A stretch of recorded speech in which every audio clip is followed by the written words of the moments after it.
أعوذ بالله من الشيطان الرجيم.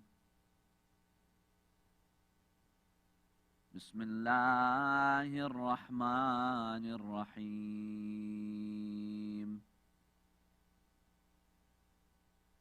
صلى الله عليك يا رسول الله وعلى أهل بيتك المظلومين.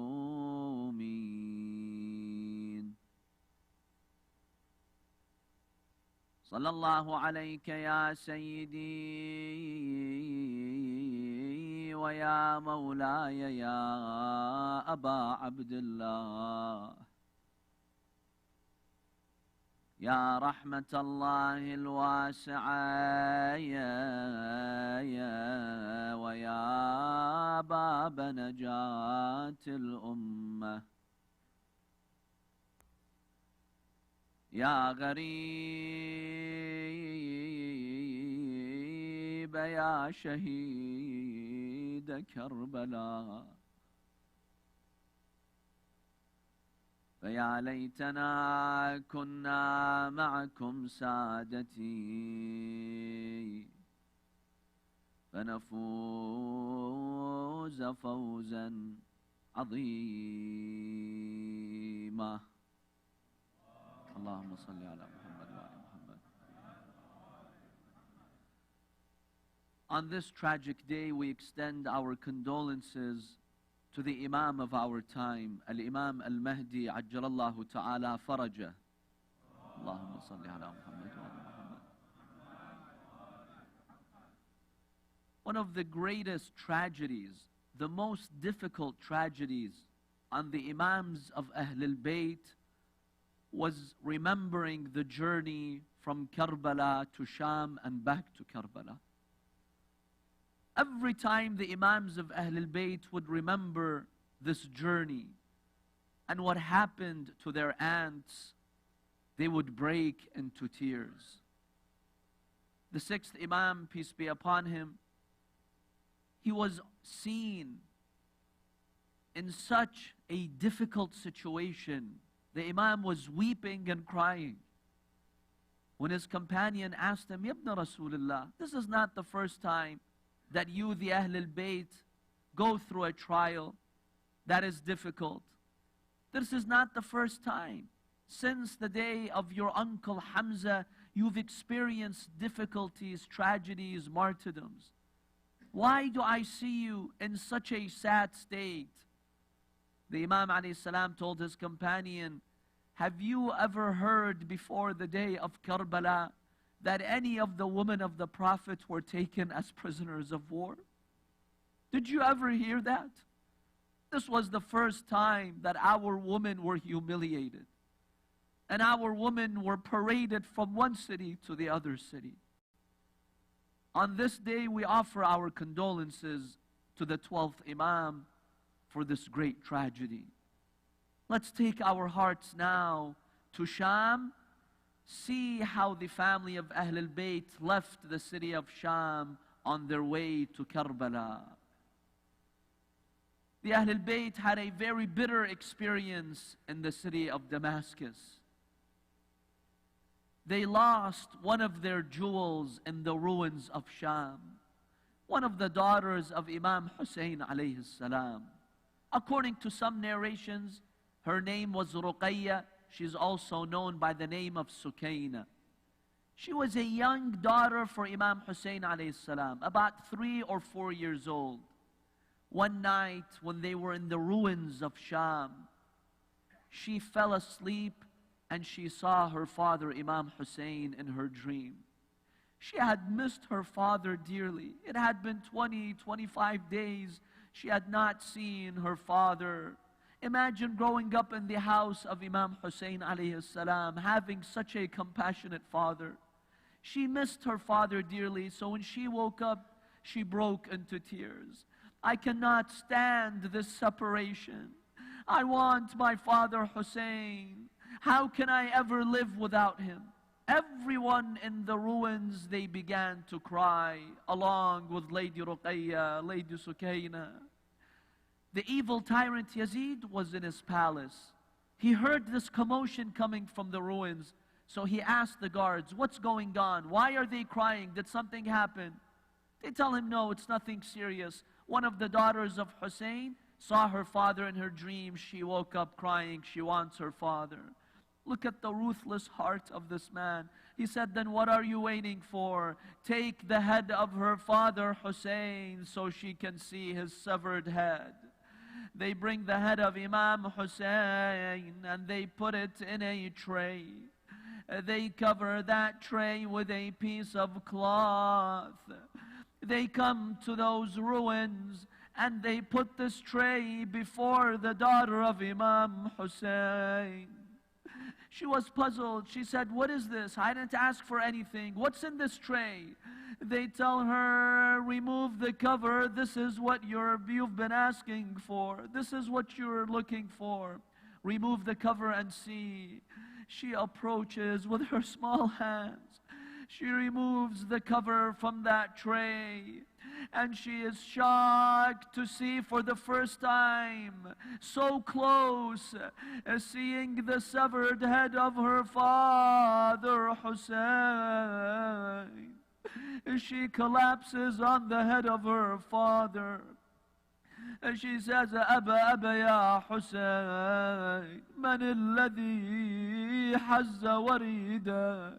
Father Hussein, who is the one who dared to sever your head? Then she saw the blood-stained beard of Abu Abdullah. And she said, Father Hussein, who is the one who stained your beard with blood? Father Hussein, who is the one who made me an orphan at such a young age? She began to cry while embracing the head of her father Hussein, until moments later she became quiet and her voice was no longer heard. The people in the ruins, the family of Ahl al-Bayt, the women and the children, they thought that maybe she was sleeping now, she was resting, she was fatigued and tired. At that point, Imam Zayn al-Abidin, he looked at his aunt Zainab and he said, my dear aunt, lift the body of my sister from the head of my father, for I swear by Allah, her soul just now departed. She could not handle the sight of embracing the severed head of our father. They lifted her young small body from the head of Imam Hussein and they bury her in Sham. But look at the plan of Allah. Yazid and Muawiyah are long gone, but this noble daughter of Imam Hussein, 14 centuries later, Allah subhanahu wa ta'ala blessed her with a shrine. Millions of people from around the world, they go and they pay their respects to her blessed shrine. But you can see the bitter experiences of the Ahl al-Bayt. They bury the daughter of Imam Hussein in the land of Sham. Then finally Yazid gives them the permission to leave and go back to the city of Medina. Now look at the audacity of this evil man. He approached Kulthum and he had the caravans arranged. And he told her, oh Kulthum, I want to give you a big sum of money. You went through this tragedy. Hussein has been killed. Abbas has been killed. I want to compensate you by giving you gold, silver, money. Kulthum at that point, she tells him, shame on you, O Yazid. You commit this tragedy. You kill Abu Abdullah al-Hussein and you want to satisfy us with some money? I swear by Allah, I will not take any of your money. And then the women and the children, they gather and they go on that caravan riding on the camels, and the heads of the martyrs were with them. And they were carrying the heads because Imam Zayn al-Abidin made a request from Yazid. Two requests. One of them is to allow them to go back to Medina. The second request, give us the heads of Imam al-Hussein and his companions. We want to bury them. Give it back to us. Yazid, due to pressure that was growing on him from the people, he conceded and he gave the heads back to them. They were now carrying the heads. The one who was leading the caravan on behalf of Yazid was a man by the name of Nu'man ibn Bashir. As they cut across the desert, they reached a point where now you had two roads ahead of you. And Nu'man ibn Bashir tells Imam Zayn al-Abidin, "O Ali ibn al-Hussain, we have reached an important intersection. If we take the right route, we will go to Medina. But if you want, we can take the left route. It will take us to Iraq, to Karbala. Where do you want to go?" Imam Zayn al-Abidin asks his Aunt Zainab, "My dear Aunt Zainab, we've reached this intersection. Where do you want to go? Shall we go to Medina or to Karbala?" And she says, "Ya ibn akhi, my dear nephew, قل للدليل يمر على مصارع قتلانا." Tell him, the one who's guiding the caravan, I miss my brother Hussein and the grave of my brother Hussein. Tell him, no, if it's possible, let him take us to Karbala first. Let us renew our visitation and allegiance with those graves. And we have the heads back with us. Let us bury those heads by those graves. So tell him to take us back to Karbala, then we'll go to Medina. So now the caravan of the Imam alayhi salam approaches the land of Karbala. Imagine the women and the children. They were carrying those bitter experiences. Now they remembered the day they arrived in the land of Karbala with their guardians, with their protectors. Abu al-Fadl al-Abbas was guarding them. They remembered those scenes, and then they remembered the tragedy of what happened on the day of Ashura. When they came inside Karbala by the graves, as for Lady Zainab, when her eyes fell on the grave of Hussein, she could not hold herself back, and she fell from the camel on the ground, and she was yelling, "Habibi Hussein." She then remembered her grandfather. "Assalamu alayka ya Rasul Allah. Salla alayka Malikus Sama." "Oh Rasulullah, may Allah accept this qurban, the sacrifice of your grandson Hussein." And then she began to say, "Al-yawm mata jaddi." Today it's as if I can feel my grandfather died.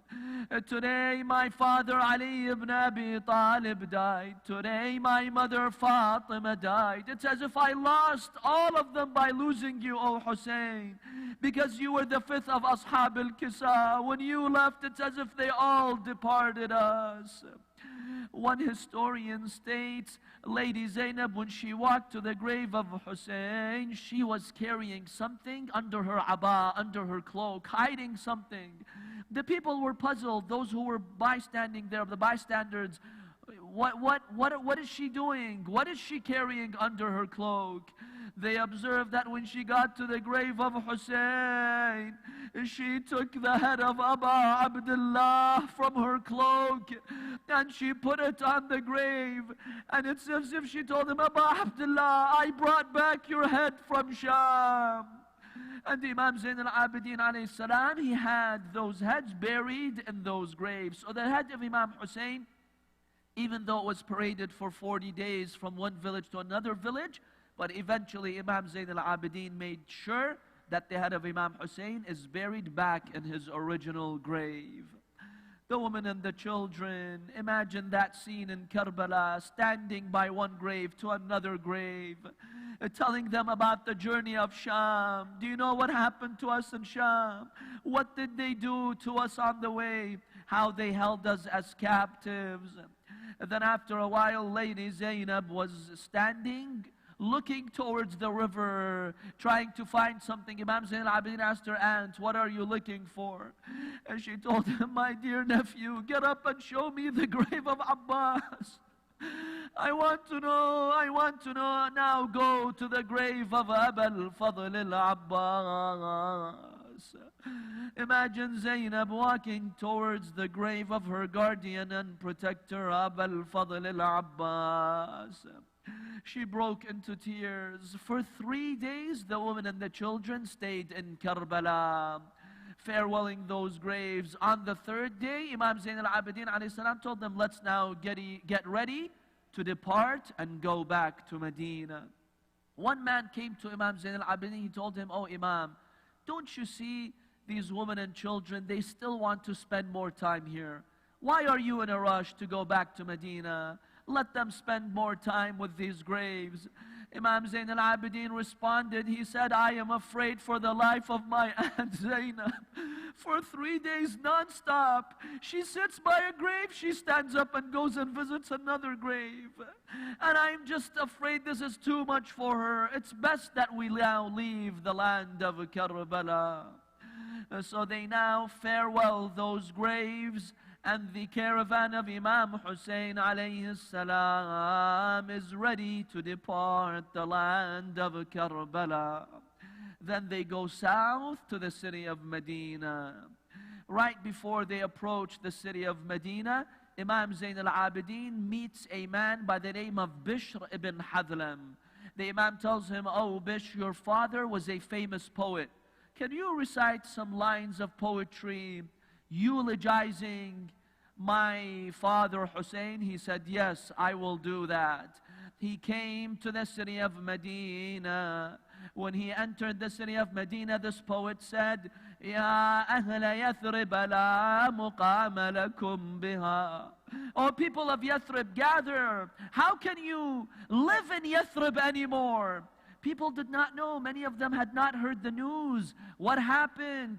Many people still did not know about the whereabouts of the caravan of Imam Hussein and the fate of Imam Hussein. They told him, Bish, what announcement are you making? Why we can no longer live in Yathrib? He said, come to the masjid of the Prophet. I'll make the announcement there.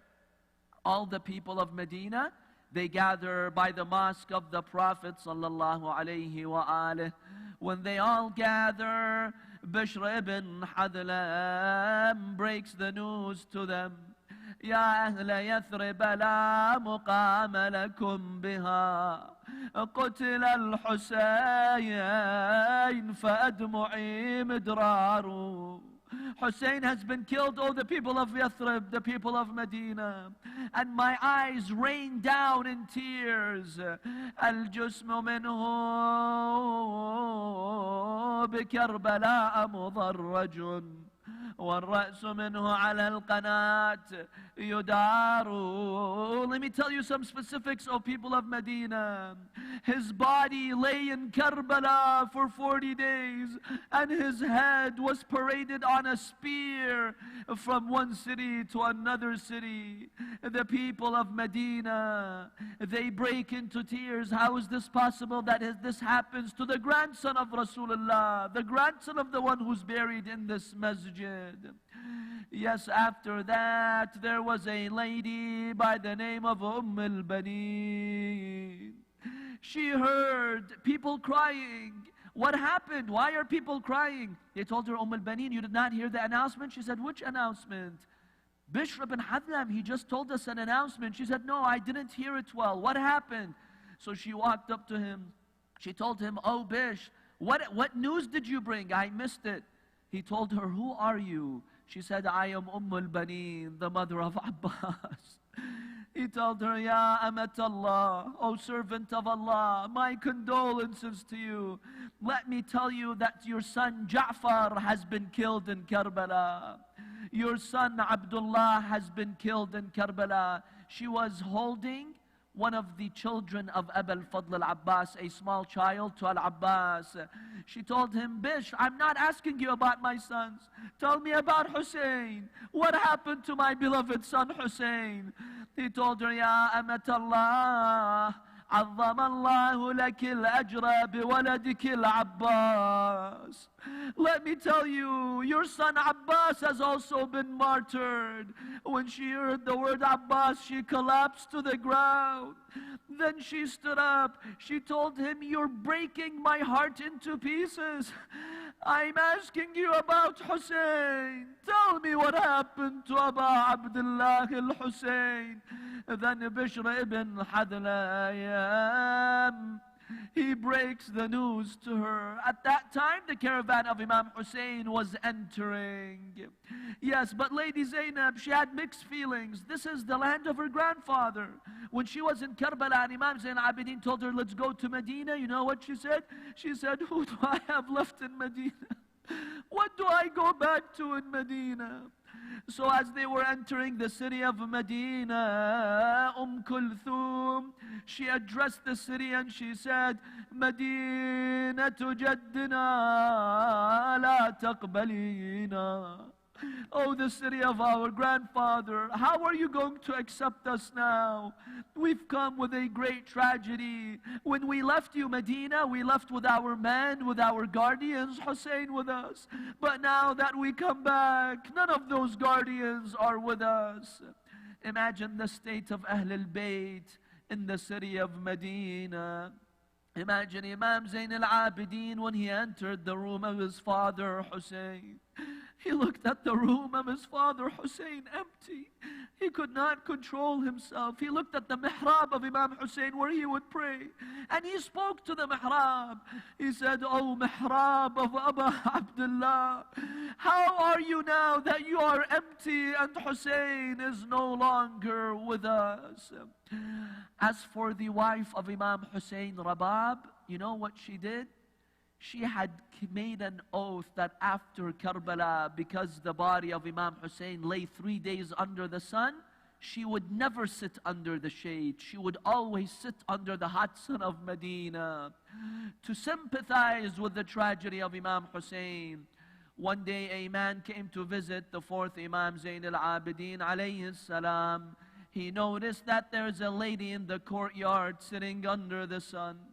The man, he thought that she was a maid working in the house of the Imam and she did something wrong, and Imam Zain al-Abidin was punishing her by telling her to sit under the sun. So he speaks to Imam Zain al-Abidin. He tells him, oh my master, why don't you forgive her? I don't know what she did, but this punishment is severe. Don't you see the hot sun? Please forgive her and tell her to sit in the shade. Imam Zain al-Abidin tells him, oh man, this is not our maid. This is Rabab, the wife of my father Hussein. She took an oath never to sit under the shade. And for an entire year now, she sits under the hot sun. And she says, how can I not sit under the sun? When Imam Hussein lay under the sun in the hot plains of Karbala. Inna lillah wa inna ilayhi raji'un. وسيعلم الذين ظلموا آل محمد أي منقلب ينقلبون والعاقبة للمتقين. Let's pay our salutations to Imam Hussein and his family, everyone with one voice together. السلام على الحسين وعلى علي بن الحسين وعلى أولاد الحسين وعلى